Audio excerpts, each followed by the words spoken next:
Well, it's days like this in the market that make you really wonder if things are going to get more brutal. It makes you think back to the old charts that we talked about where the 10-year, 3-month yield curve begins uninverting during a rate cut cycle. And you look back through the prior times that this has happened, and well, it led to the dot-com bubble bursting. Over here, as we hit a new high, went to the financial crisis. Over here, we went into the pandemic. And well, we just recently hit a new all-time high as the yield curve begins to uninvert. In fact, if you look at the 3-month yield curve across the curve, so 10-year, 20-year, 30-year, we can see times where it was inverted all three of these, the 10-year, 20-year, 30-year, and when they begin uninverting, we start to see the problems in the market as well. And you can see we are starting to uninvert from the 20, from the 30, and from the 20, and yet to see the 10-year and 3-month be uninverted.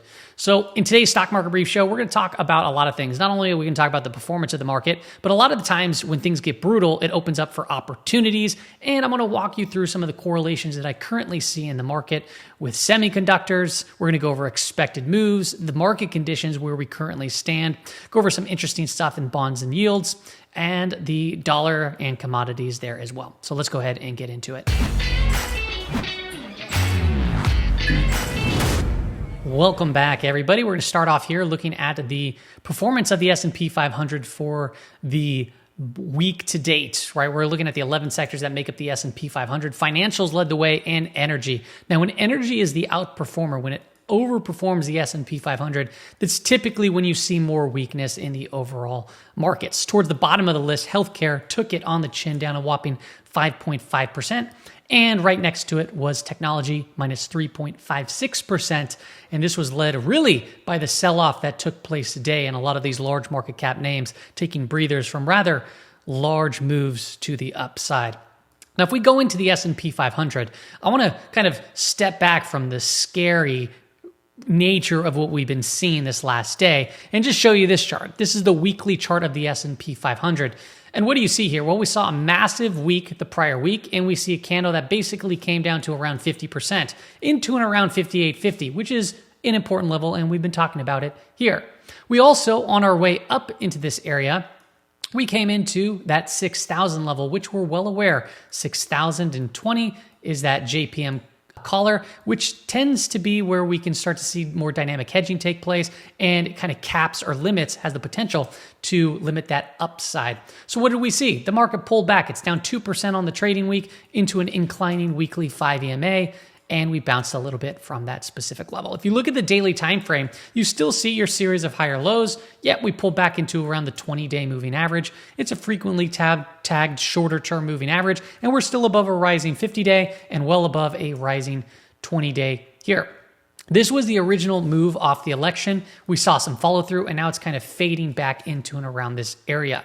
I do find it interesting now looking at the bullish percent index for the S&P 500. We talked about when we cross from above 70 down to below, we can see some, a weakness in the market that we've seen prior, other than this one right over here where it's actually started to go higher. So what happened? Well, we saw the big boost and we started pulling back down. We're still below 70. And we said, well, to be more patient, wait for a positive divergence to form on the RSI. Well, we had a low, we have a higher low.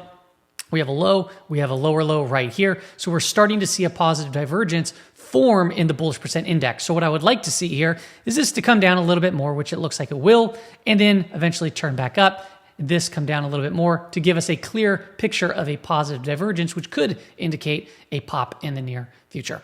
I found this correlation to be very interesting. This has to deal with the semiconductors and the S&P 500. And I'm looking at the correlation between a 15-day, a 30-day, a 90-day, a 120, and then 180 days right down here, okay? So this is just the correlations on different timeframes between semiconductors and S&P 500. And basically what you're seeing here is the majority of the time, it's above that zero line, above the zero line, above the zero line, above the zero line. But in recent trade, what are you starting to notice? I'm starting to notice that the longer term is turning down right there. The shorter term is also sniping down a little bit there too as well from a 30-day perspective. And it doesn't stay there often. And that I find to be very important, because if it doesn't stay there often, we're looking at the semiconductors here in purple, S&P 500 is the candles. And you can see it's a much weaker looking chart versus the S&P 500.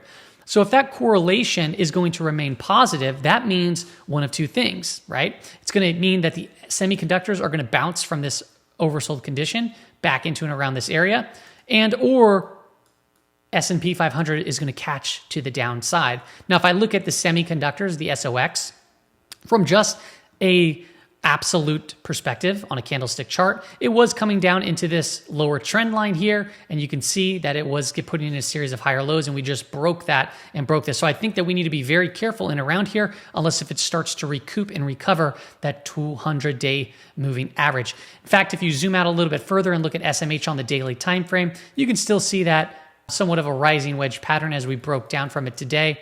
But other people are starting to notice a larger head and shoulders pattern, which we're well from the neckline here at 200, and then we'd be well even down here. So, worst come to worst, if we come down to 120, we'll probably be prepared to buy. But other than that, we'd want to see semiconductors really start to recover here in the near future. Now, another thing that we've been talking a lot about and been hearing a lot about is that AI trade, right? And that's the whole semiconductors that we've been seeing big rips from. But also, if you look at copper also joined that AI trade. And if you look at the correlation between copper and semiconductors, you're also spending most of your time in a positive correlated state. But in recent trade, right, we've came down a little bit from the longer terms, and we've been bouncing around on the shorter terms. Now, knowing that we're usually mostly in a positive correlated state, if you look at copper also saw some sell side activity along with semiconductors. But we're pulling into a lower trend line that I find interesting, that if we do start bouncing, is that going to offer up relief in things like semiconductors, potentially even some of the China equities that there's a tight correlation to as well. Well, going into next week, we do have Wednesday after the close, Nvidia earnings. So is Nvidia going to come back and start to save the market, or is it going to fail? And is the market going to catch more to the downside? It's an incredibly important earnings, and I know that a lot of people will be paying very close attention to that. Also to note, we do not have much macro data going out next week. We have building permits. That's technically a tier 1 data, but I don't think that that's going to move markets all too much. We shall see. And then the rest on your screen is, that was tier 1. Tier 2 stuff is all the dark bolded. And we have, initial jobless claims and some S&P PMI flash numbers, but nothing too extravagant such it was this prior week with CPI, PPI, and et cetera. Let's take a look at the expected moves. Now, since we talked about semiconductors, I want to talk about SMH. We had talked on the prior episode that if Nvidia crumbles to the downside, which, well, it did crumble today, it was down 3.26%, that semiconductors could see some more drag to the downside and break from its weekly expected move, which it did so. This was about the weekly expected move from last week, and we cracked way outside of it. And it was roughly about a $9 expected move. Well, this week we're looking at roughly a $12 expected move. That brings us up to and around 252.08 or 227.82 to the downside. So these might be some interesting levels to pay attention to as the next week progresses. Now, a couple other things that I want to talk about as far as expected move is the SPY. Now, this is not the recent chart of the SPY. This is dating back to April of 2023. And we talked about in recent trade that the S&P 500 didn't hit its weekly expected move for 4 weeks in a row, which is very rare. The last time it didn't do that was, well, here. That's 4 times in a row. That was in April, basically right before April into mid-April that took place. And then we started breaking the expected moves. And then we eventually broke from this channel after seeing some extreme volatility into the upside. The reason why I'm sharing that with you is because if we look at now the current price action of the SPY, we went 4 weeks without touching it. Then we began tagging it. We tagged it again. And then the following week, which is the election week, we broke way outside of it. And then this week we broke outside of it again. So things are getting a little wild and wacky after being so controlled. Now remember, the majority of the time we do tag these weekly expected moves, right? 75 to 80% of the time, those are actually tagged. Going into next week, SPY, we're looking at roughly 575.92 to the downside and 595.58 to the upside, giving us about a $9, almost $10 expected move. So if price comes down into this range, that would be a gap fill from the whole election boost, kind of erasing the Trump pop that we recently saw.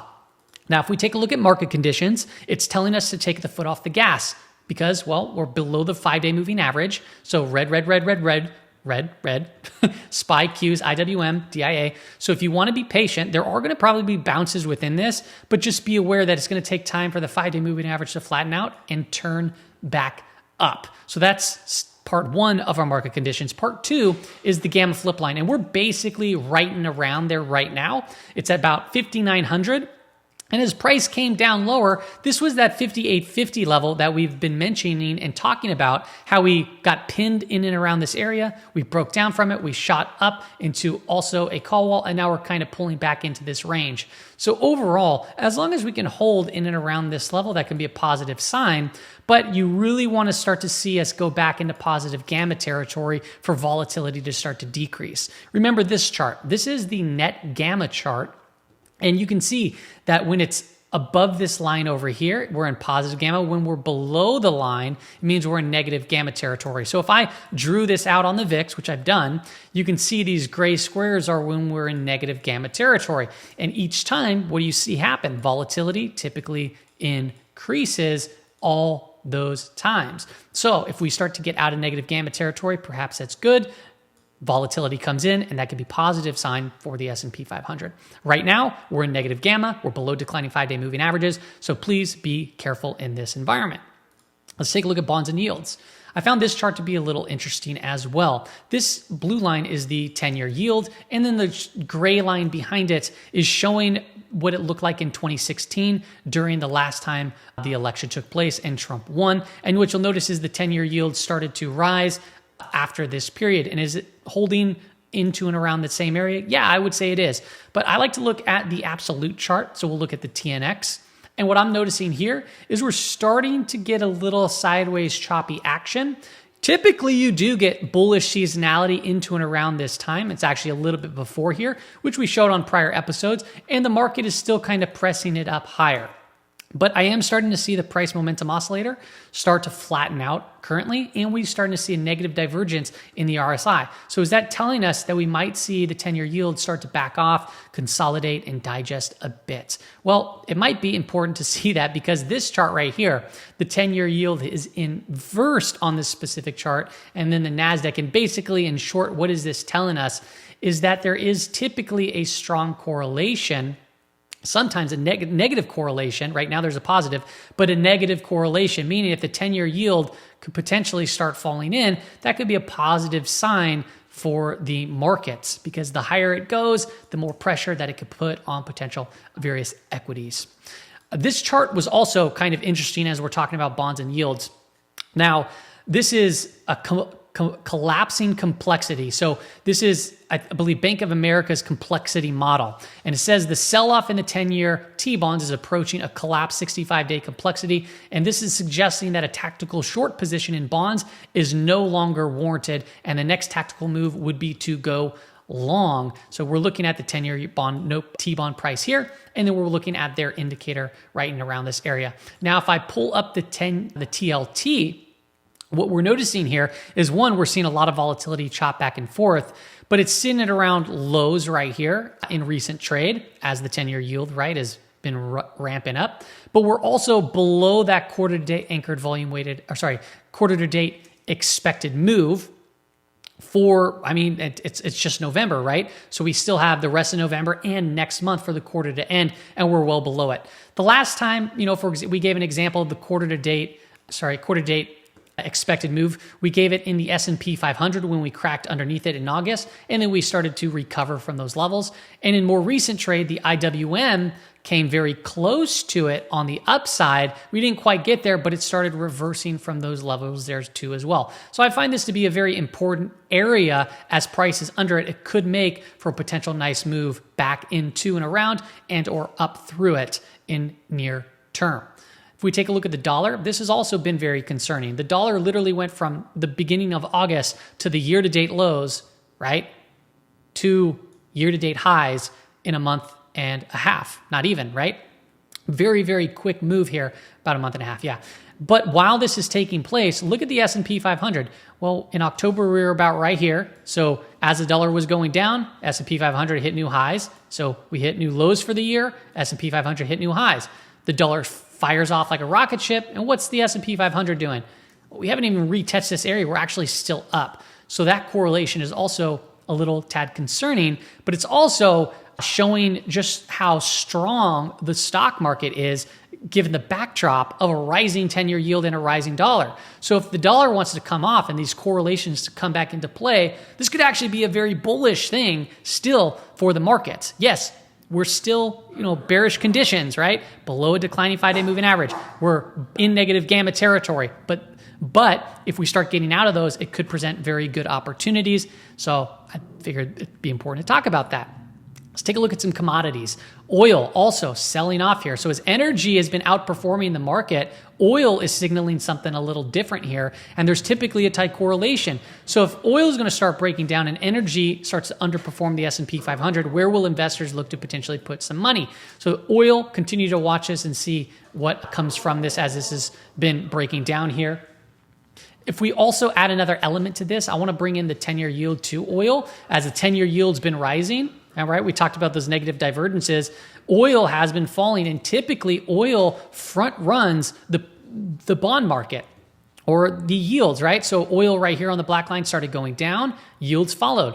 We saw oil start to bounce, 10-year yield followed, right? Over here, oil started to ramp up, and then shortly thereafter, the 10-year yield started to follow. So as the oil's been falling from this point, we've been seeing kind of this gap, the jaws of death over here opening wider and wider. And it just goes to show you that, hey, what's going to happen here? Are they going to catch, when's this going to close in on itself? Does that mean the 10-year yield is going to come in? Does that mean oil is going to fire off? We shall see in the very near future, I would imagine. Take a look at copper. As we already previously stated, copper is pulling into this lower trend here. And these commodities obviously are the ones that are getting hurt by the big dollar. So the S&P 500, relatively okay. However, the dollar has been hurting oil.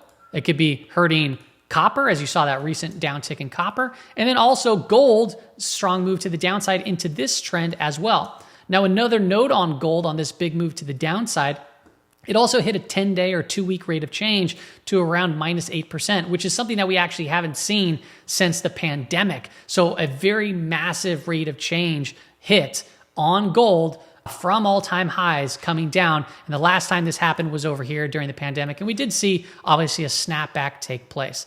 Now, Bitcoin, on the other hand, is not feeling the pressure. Our buy signal, buy trigger came in early October, and we're still at a very positive rate of change, one that we haven't really seen since to and around March of 2024, and then we went into some sort of consolidation.